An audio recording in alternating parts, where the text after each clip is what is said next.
Hello, Sat Sri Akal, Salam, Namaste to all my dear students living in India and abroad. A very warm welcome to all of you.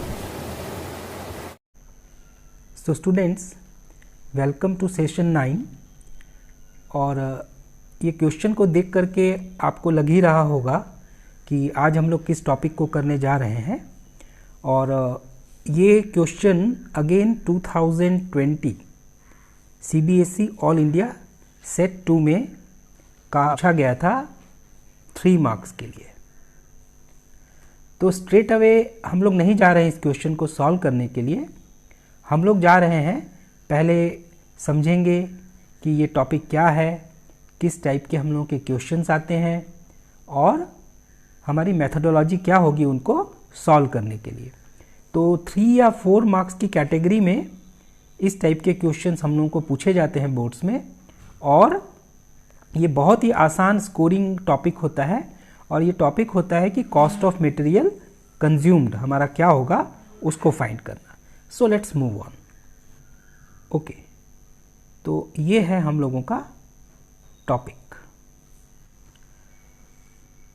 Calculation of cost of material consumed. यानी कि जो NPO है वो NPO कुछ उस तरह के materials use करता है जो उसको रेगुलर यूज़ में होते हैं, जिसका कुछ स्टॉक उसके पास रह जाता है ईयर के एंड में और ईयर की बिगिनिंग में. तो how we will find cost of material consumed during the year, right. For an example कि मान लो कि कोई चैरिटेबल हॉस्पिटल है और हॉस्पिटल होने के नाते मेडिसिन्स की वहाँ पे बहुत ज़रूरत पड़ते रहती है. तो मेडिसिन्स यहाँ पे हम लोगों का क्या हो जाएगा, वो मटेरियल. तो हम लोग कहेंगे cost of medicines consumed. Okay, उसी तरह से मान लो कि स्टेशनरी, तो हम लोग कहेंगे कॉस्ट ऑफ स्टेशनरी कंज्यूम्ड. ठीक है. 3 या 4 मार्क्स में क्वेश्चंस जो आएंगे वो जैसा अभी हम लोगों ने देखा उस टाइप के आएंगे. और अपार्ट फ्रॉम दैट अगर हो तो जो हमारे 6 मार्क के क्वेश्चन होंगे उसमें भी उस क्वेश्चन का भी ये एक पार्ट फॉर्म कर सकता है. ठीक है. तो हम लोग समझें कि हमें करना क्या है. देखो बहुत ही आसान है. जब भी हम लोगों को कॉस्ट ऑफ मटेरियल कंज्यूम निकालना हो तो हम लोग क्या करेंगे, ये वाले फॉर्मूला को यूज़ करेंगे, that is cost of material consumed. और आगे से हम लोग इसको बुलाएंगे COMC. ये हम लोग का निमोनिक्स होगा, यानी कॉस्ट ऑफ मटेरियल कंज्यूम्ड. यानी अपने फार्मूला का हम लोगों ने नामकरण कर दिया COMC. तो ये बहुत आसान फार्मूला है. देखो ये फार्मूला क्या है, ओपनिंग स्टॉक. ईयर की बिगिनिंग में हमारे पास उस मटेरियल का जो स्टॉक है वो हो गया ओपनिंग स्टॉक. उसमें हम लोग किस चीज़ को ऐड करेंगे, material purchased during the year. यानी उस मटेरियल को ईयर में और कितना परचेस किया गया उसको जोड़ देंगे और फिर उसमें से किसको सब्ट्रैक्ट कर देंगे, उसके क्लोजिंग स्टॉक को. ठीक है. अब यहाँ पे देखो मैंने इस परचेस को एक बॉक्स में रखा है. यहाँ पे परचेस का मतलब है कि कैश परचेस और as well as credit purchase. यानी नगद पैसा दे के जो खरीद लिया गया वो परचेस और उधार में जो खरीदा गया वो परचेज. यानी दोनों परचेज को मिला के हम लोग अपने परचेज में लेंगे, यानी टोटल परचेज. हम लोग यहाँ पे क्या लेंगे, टोटल परचेज. ठीक है, क्लियर. अब देखो यहाँ पे आप देखो कि मैंने क्रेडिट परचेज में एक स्टार मार्क किया है. तो वो क्यों किया है, कभी कभी हम लोगों के क्वेश्चंस में क्या होगा कि क्रेडिट परचेज की जो वैल्यू है उसको वो छुपा देंगे, उसको हाइड कर देंगे और उसके बदले वो हमें उस मटेरियल के क्रेडिटर्स का ओपनिंग और क्लोजिंग बैलेंस वो प्रोवाइड करेंगे. तो इन दैट केस हम लोगों को क्या करना होगा कि उसके परचेज की वैल्यू फाइंड करनी होगी, यानी क्रेडिट परचेज की वैल्यू फाइंड करनी होगी.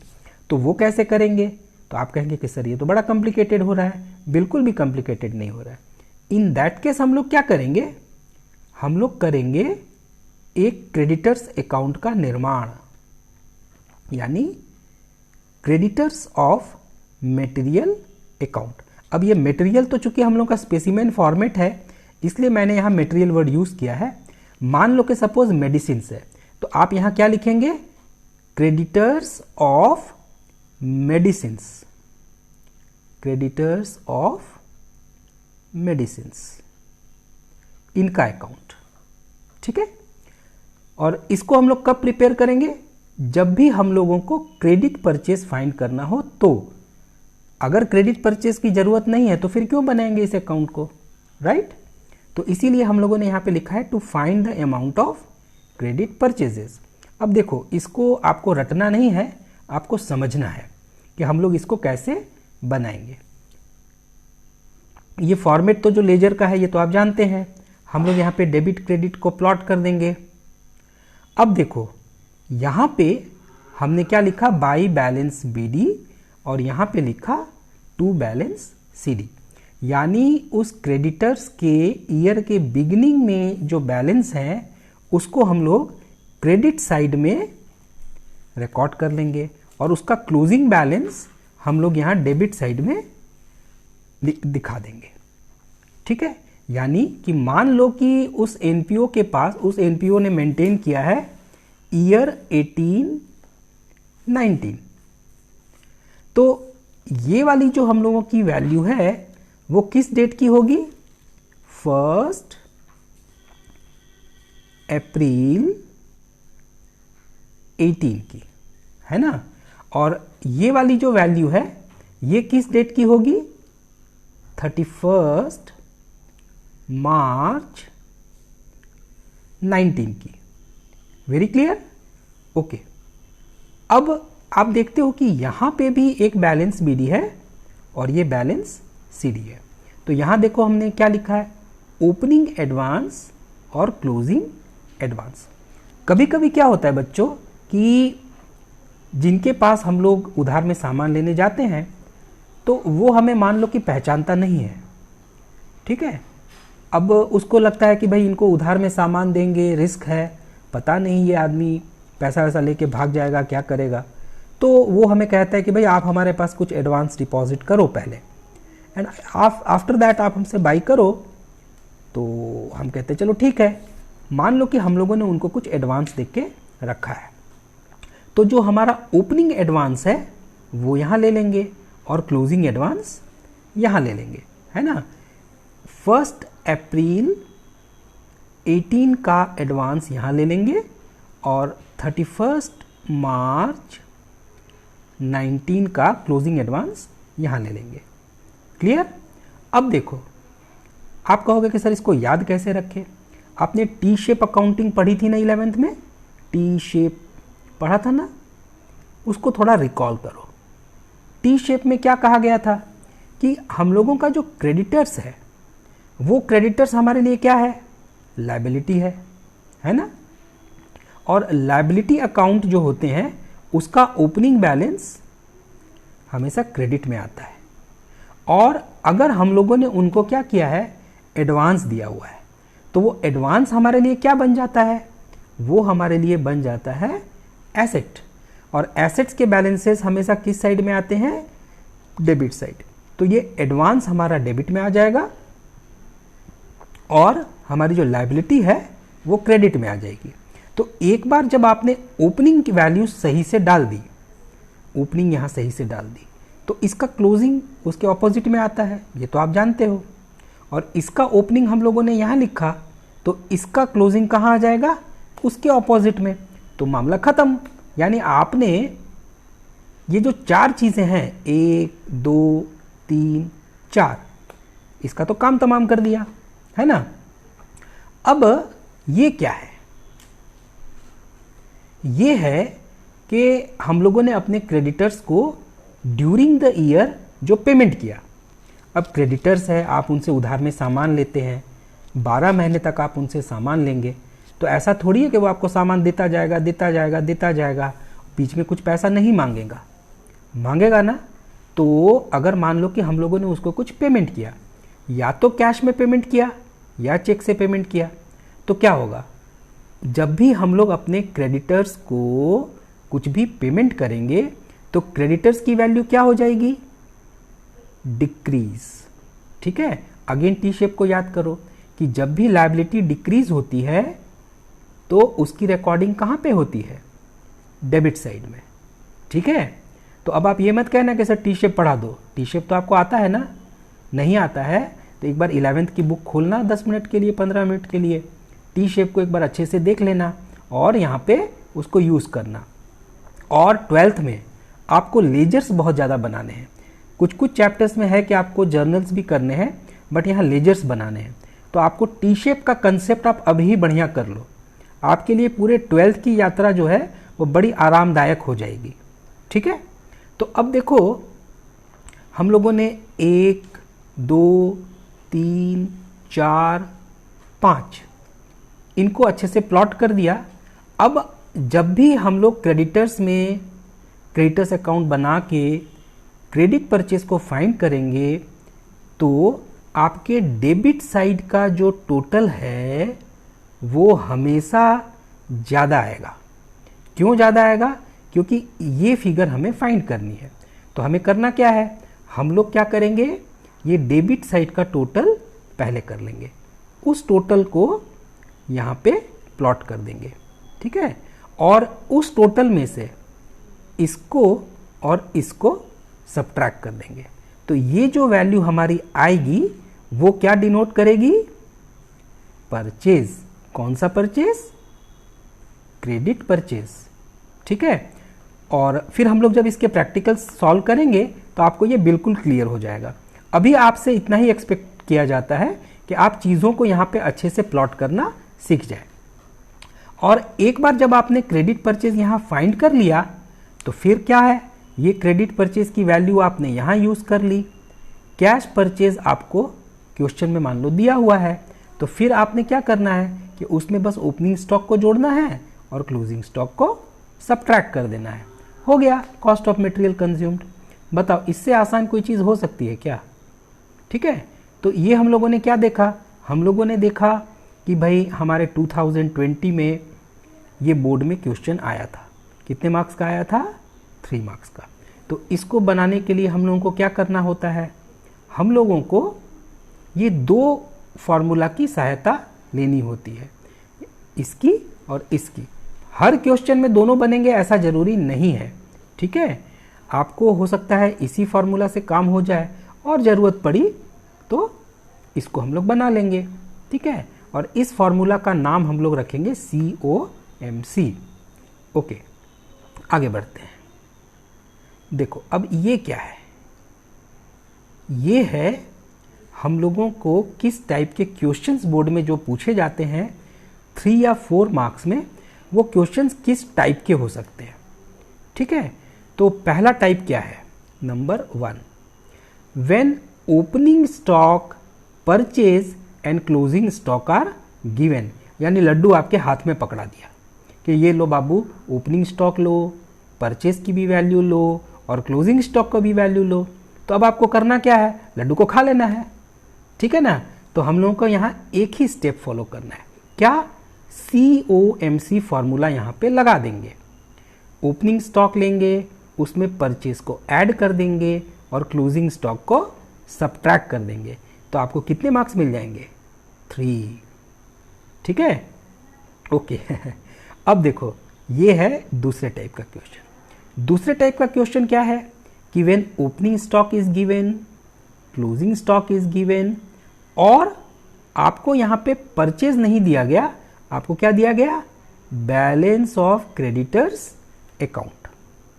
ठीक है, तो मिसिंग वैल्यू यहाँ पे क्या हो गई, क्रेडिट परचेज, ये हमारा मिसिंग हो गया। ठीक है, तो अब हमें क्या करना है, यहाँ पे हमें 2 स्टेप लेने हैं। पहला स्टेप, प्रिपेयर क्रेडिटर्स अकाउंट, यानी क्रेडिटर्स अकाउंट बना लेंगे जैसा अभी हम लोगों ने जस्ट थोड़ी देर पहले देखा। और उसके बाद क्या करना है, क्रेडिटर अकाउंट बनाने के बाद COMC का फॉर्मूला लगा देंगे। हो गया, तो बस अगेन आपको मिल जाएंगे 3 या 4 मार्क्स। ठीक, अब देखो तीसरे टाइप की प्रॉब्लम क्या है हमारी, ओपनिंग स्टॉक दिया हुआ है, क्लोजिंग स्टॉक दिया हुआ है, क्रेडिटर्स अकाउंट का बैलेंस भी दिया हुआ है, और साथ में उन्होंने क्या दिया है, एडवांस पेड टू क्रेडिटर्स, यानी हम लोगों ने उसको कुछ एडवांस भी दिया हुआ है, तो कोई प्रॉब्लम नहीं, हम लोग अपने उस क्रेडिटर्स अकाउंट को ही फिर से बना लेंगे और फिर COMC का फॉर्मूला लगा देंगे, हो गया मामला ख़त्म। फिर से आपको कितने मार्क्स मिल जाएंगे, 3 या 4 मार्क्स। खुश? और क्या करना है, फोर्थ कैटेगरी की जो प्रॉब्लम है उसको मैंने रखा है अदर्स की कैटेगरी में। यानी मान लो कि कभी कभी क्या है कि कैश परचेज उन्होंने थोड़ा सा ट्विस्ट कर दिया, या कभी कभी टोटल परचेज निकालने में कुछ उन्होंने ट्विस्ट कर दिया, है ना। कभी कभी वो कहेंगे कि हमारा कुछ मटेरियल सेल भी हो गया, तो क्या करेंगे, ठीक है। तो इन प्रॉब्लम्स को हम लोगों ने रखा है अदर्स की कैटेगरी में। ओके बच्चों, तो अब ये प्रॉब्लम्स हमारे कितने टाइप्स की हो गई, 1, 2, 3 और 4, और ज़्यादा प्रॉब्लम तो नहीं है। यहाँ पे हम लोगों को सब चीज़ खुशी खुशी दे दी गई है, तो हम लोग केवल COMC लगा देंगे। अगर हमें क्रेडिट परचेज नहीं दिया हुआ है तो हम स्टेप 1 में क्या करेंगे, क्रेडिटर्स अकाउंट बना लेंगे और फिर COMC का फॉर्मूला यहाँ लगा देंगे। और फोर्थ कैटेगरी में मैंने जो है यहाँ लिखा है एज रिक्वायर्ड। क्यों? क्योंकि अब वो क्वेश्चन में किस टाइप का डेटा है, तो अकॉर्डिंगली हम लोगों को वहाँ पे अपने कंसेप्ट को यूज़ करके प्रॉब्लम को सॉल्व करनी है, ठीक है। अब देखो ये यहाँ पे इसके आगे मैंने कुछ न्यूमेरिकल्स यहाँ पे जॉट डाउन किए, ये अच्छे अच्छे न्यूमेरिकल्स हैं। जैसे ये क्वेश्चन नंबर 1 हुआ, ये क्वेश्चन नंबर 2 हुआ, ये क्वेश्चन नंबर 3 हुआ, फिर ये क्वेश्चन नंबर 4 हुआ, ये क्वेश्चन नंबर 5 हुआ, और ये हम लोगों का क्वेश्चन नंबर 6 हुआ, ठीक है। कोशिश हमने की है कि ये 6 प्रॉब्लम्स के द्वारा जितने टाइप्स के हम लोगों ने यहाँ प्रॉब्लम्स को लिया है, 1, 2, 3, 4, तो आपका कंसेप्ट ये 6 प्रॉब्लम को करने से ये चारों तरह की प्रॉब्लम्स आपकी कवर हो जाए, ठीक है बच्चों। तो जो हमारा प्रॉब्लम नंबर 1A और 1B है और क्वेश्चन नंबर 2 है, वो हमारे फर्स्ट टाइप की वेराइटी को डील करता है। क्वेश्चन नंबर 3 जो है ये हमारे दूसरे नंबर की वेराइटी से रिलेटेड है। क्वेश्चन नंबर 4 और 5 जो है वो हमारे थर्ड वेराइटी से रिलेटेड है, और क्वेश्चन नंबर 6 जो है वो हमारे फोर्थ वेराइटी से रिलेटेड है, ठीक है बच्चों। तो हम लोगों ने प्रयास ये किया है कि ये जितनी भी हम लोगों की वेराइटीज़ हैं वो ये प्रॉब्लम्स के द्वारा हम लोगों की सॉल्व हो जाए, आपका कंसेप्ट क्लियर हो जाए, ठीक है। तो अब चलो हम लोग आते हैं अपने न्यूमेरिकल्स की तरफ। ओके बच्चों, तो अब देखो हम लोगों का प्रोसेस वही रहेगा। पहले हम लोग क्वेश्चन का एक्सरे करेंगे और उसके बाद ज़रूरत हुई तो वर्किंग नोट बनाएंगे, और फिर थर्ड में हम लोग असेंबलिंग करेंगे। थ्रू आउट पूरे सेशंस हमारे पूरे वर्ष में यही प्रोसेस होगा, और यही प्रोसेस हमेशा के लिए सदाबहार प्रोसेस होता है, ठीक है।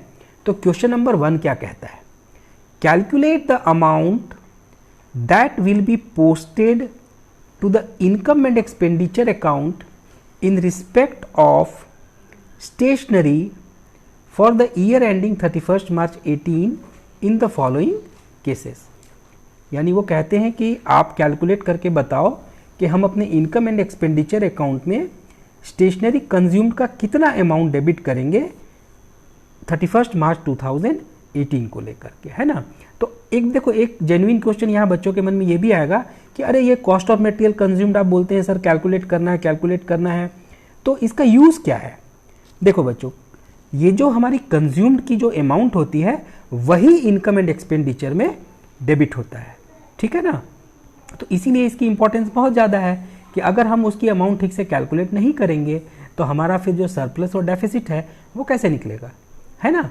तो देखो अब ये हमारा क्वेश्चन क्या कहता है, ए नंबर हमें क्या क्या दिया हुआ है यहाँ पे, amount paid for stationery during 2018 1000, stock of stationery as on 31 March 18 300 rupees. तो हम लोगों को यहाँ पे क्या करना है आप लोग बताओ। तो हम लोग यहाँ पे डायरेक्ट COMC का फॉर्मूला लगा देंगे ना। क्यों? क्योंकि हमें यहाँ पे परचेज की अमाउंट दी हुई है और क्लोजिंग स्टॉक दिया हुआ है, ओपनिंग स्टॉक नहीं दिया हुआ है। तो ओपनिंग स्टॉक को आप मान लो 0, है ना। परचेज कितना है 1000 और क्लोजिंग स्टॉक कितना है 300। तो COMC के द्वारा हमारा कंजम्पशन कितना निकल गया 700 रुपया। देखो ये तो अभी हम लोगों ने बनाया ही नहीं है, एक्सरे करते करते ही उसकी रिपोर्ट आ गई है ना। चलो अब बी नंबर क्वेश्चन क्या कहता है।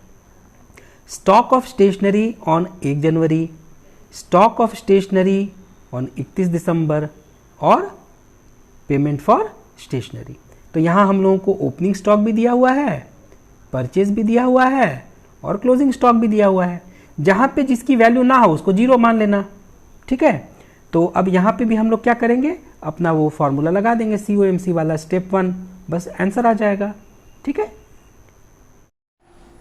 सो स्टूडेंट्स चलिए न्यूमेरिकल्स करते हैं क्वेश्चन नंबर 1 अपना।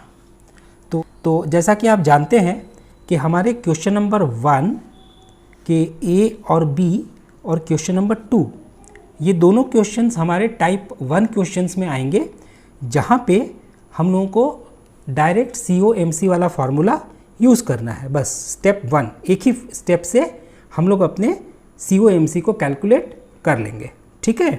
तो चलो इसको हम लोग सॉल्व करें। तो हम लोग यहाँ पे लिखेंगे आंसर 1 का A। तो हम लोग लिखेंगे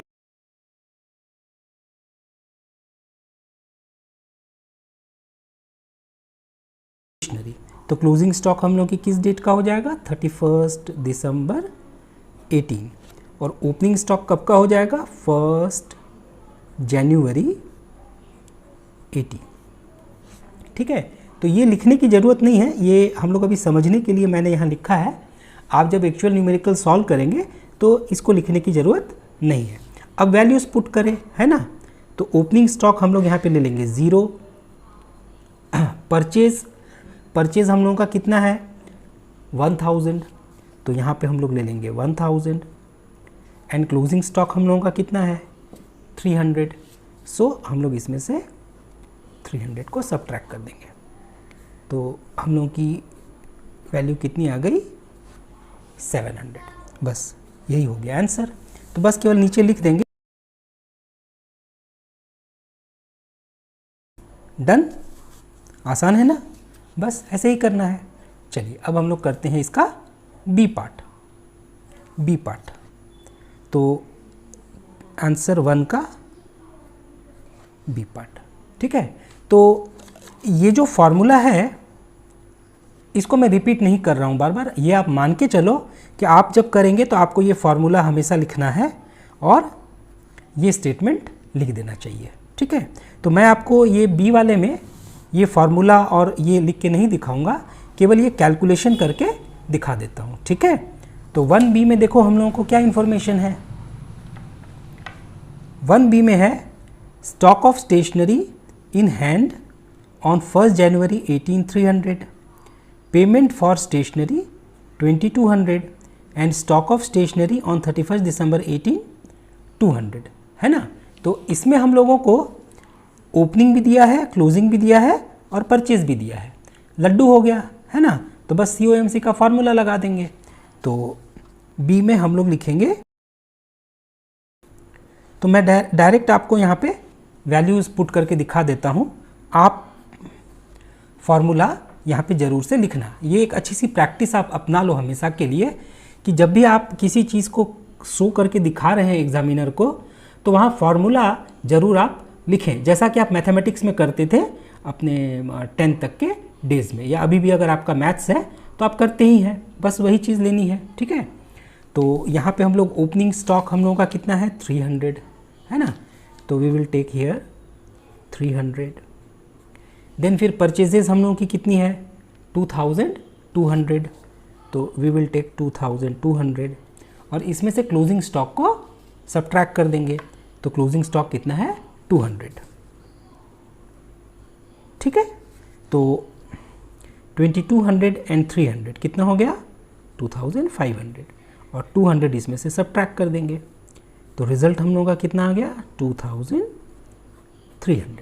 तो ये क्या हो गया हम लोग का कॉस्ट ऑफ मटेरियल कंज्यूम्ड। और फिर यहाँ पे आप ये वाला जो स्टेटमेंट है वो लिख देंगे, ठीक है। तो ये हो गया हम लोगों का क्वेश्चन नंबर 1 का ए और बी, है ना। तो अब चलो करते हैं क्वेश्चन नंबर 2। ओके, अब ये है हम लोगों का क्वेश्चन नंबर 2। तो क्वेश्चन नंबर 2 आप याद करो, हम लोग की वेराइटी 1 से ही रिलेटेड है, ठीक है। तो आप कहेंगे सर यहाँ तो हम लोगों को क्रेडिटर्स भी दिया हुआ है, तो क्रेडिटर्स दिया हुआ है तो हम लोगों को तो स्टेप 1 में क्रेडिटर्स अकाउंट भी बनाना पड़ेगा। देखो अब इसमें ट्विस्ट क्या किया गया है, यहाँ पे हम लोगों को स्टॉक तो दे दिया गया, ओपनिंग स्टॉक और क्लोजिंग स्टॉक, ये है हम लोगों का ओपनिंग स्टॉक और ये है हम लोगों का क्लोजिंग स्टॉक, ठीक है। अब उन्होंने यहाँ पे ये क्रेडिटर्स की वैल्यू भी दे दी है, और इस क्वेश्चन में ये जो क्रेडिटर्स की वैल्यू है ना वो तुमको कंफ्यूज करने के लिए दिया गया है। क्यों? देखो यहां पढ़ो क्या लिखा हुआ है, medicine purchase during the year. तो हम लोग जब COMC का फॉर्मूला अप्लाई करते हैं तो हम लोग क्या करते हैं, opening stock plus purchase minus closing. तो जब हमको यहाँ पे परचेज दे ही दिया गया है ये 47,000, तो इसी को हम यहाँ यूज कर लेंगे, ये ओपनिंग स्टॉक को यहाँ यूज कर लेंगे और क्लोजिंग स्टॉक को यहाँ यूज कर लेंगे। तो फिर हम लोगों को ये क्रेडिटर्स की जरूरत है क्या? है ही नहीं। हम लोग क्रेडिटर्स को कब यूज करते हैं, जब क्रेडिट परचेज हम लोग को फाइंड करना हो। तो यहाँ तो इन्होंने परचेज दे ही दिया है ना, तो हम लोगों को ये जो क्रेडिटर्स है इसका कोई यूज ही नहीं है, ठीक है ना। तो कंसेप्ट चेक करने के लिए उन्होंने इसको हम लोगों को कंफ्यूज करने के लिए दे दिया। हम लोग इसको बिल्कुल इग्नोर करेंगे, बस ये 8,000, 6,000 और 47,000 इनको यूज करके अपना आंसर निकाल लेंगे COMC का फॉर्मूला लगा के, ठीक है। चलो अब इसको हम लोग सॉल्व करते हैं। ओके, तो देखो ये हम लोगों का है क्वेश्चन नंबर 2। तो हम लोग यहाँ पे लिखेंगे क्वेश्चन नंबर 2 में COMC, इसको आप मतलब हमेशा पूरा लिखना, ठीक है। ये शॉर्ट में मैं लिख रहा हूँ यहाँ, आप इसको पूरा लिखोगे और फिर उसका यहाँ पे आप क्या करोगे, यहाँ पे फॉर्मूला जरूर से लिख दोगे, ठीक है। तो वैल्यूज़ हम लोग डालें, तो ओपनिंग स्टॉक कितना है हम लोगों का, ओपनिंग स्टॉक है 8,000, so we will write here 8,000। Then how much is our purchase, तो परचेज हम लोगों का है 47,000, so we will add up here 47,000। And closing stock कितना है, तो क्लोजिंग स्टॉक है हम लोगों का 6,000, सो 6,000 हम लोग इसमें से सब्ट्रैक्ट कर देंगे, ठीक है। अब आप देखो कि 8,000 और 6,000 ये दोनों आपस में सब्ट्रैक्ट हो गए, तो नेट रिजल्ट इसका कितना है प्लस 2,000। तो 47,000 में हम लोग 2,000 प्लस कर देंगे, तो हम लोग अपने स्टेप को बचा लिए, टाइम को बचा लिए, तो इसका आंसर कितना हो गया 49,000।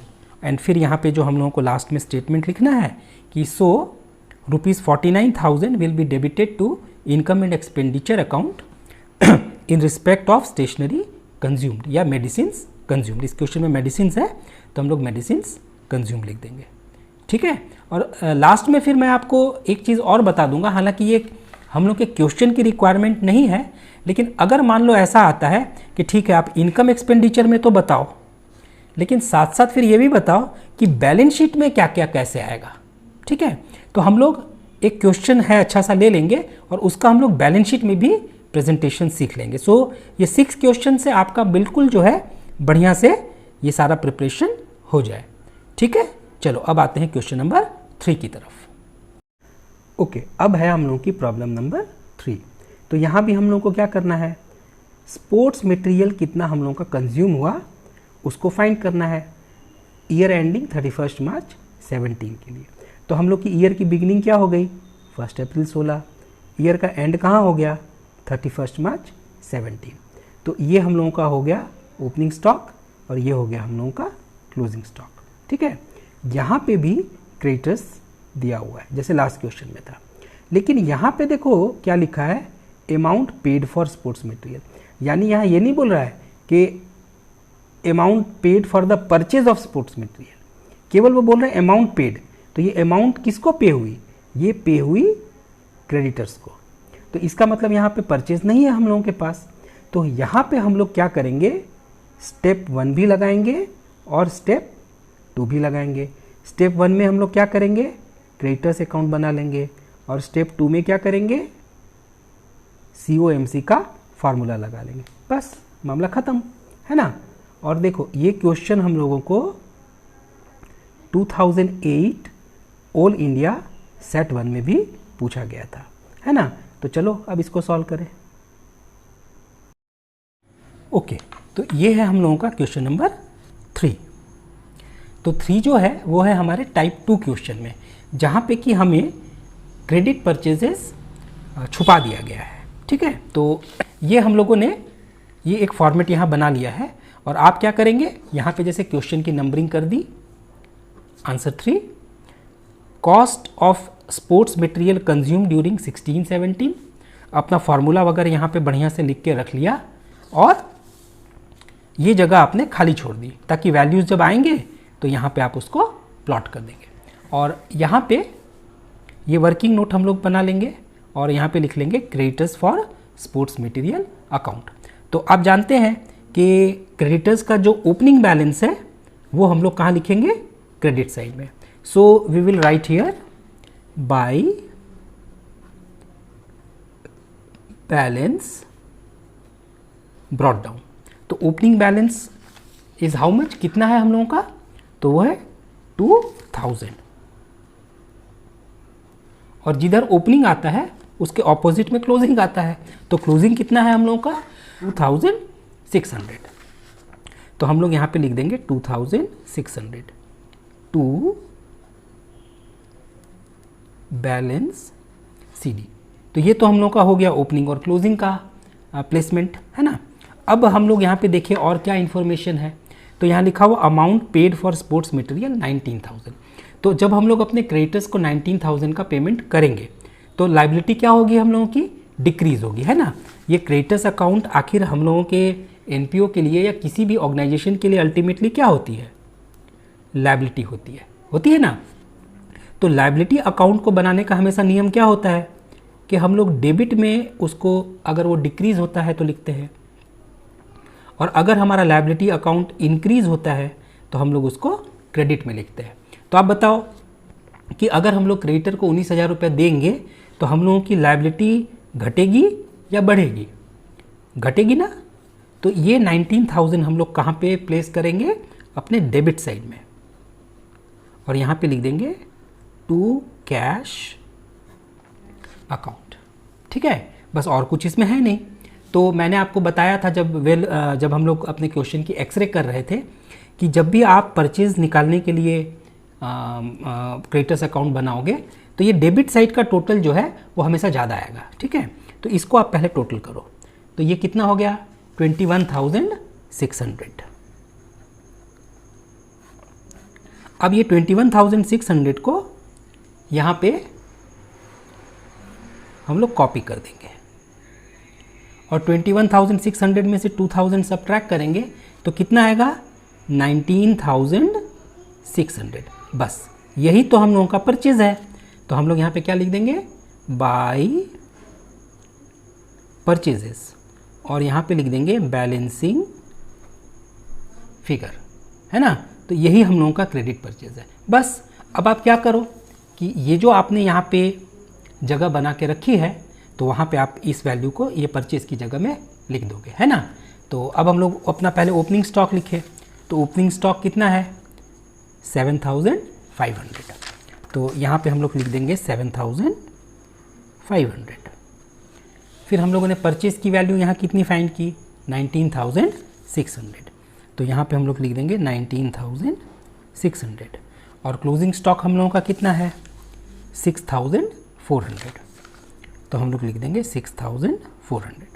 तो इसका नेट रिजल्ट कितना आ गया हम लोगों के पास, तो वो आ गया 20700। ये आंसर हो गया।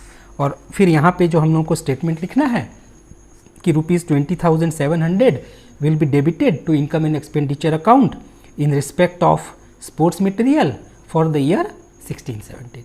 तो आपके जो एग्जामिनर है उसको 0.1% भी नंबर डिडक्ट करने का कोई ऑप्शन ही नहीं होगा। He will give you full 3/3, या अगर 4 मार्क्स का क्वेश्चन, इस तरह के क्वेश्चन जब आएंगे तो ये 4 मार्क्स में होंगे, क्योंकि आपको ज़्यादा कैलकुलेशन हो रही है तो आपको 4/4 मिलेगा।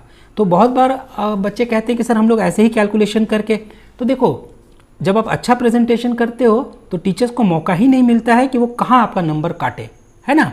तो आपको हमेशा वैसा सॉल्यूशन देना है।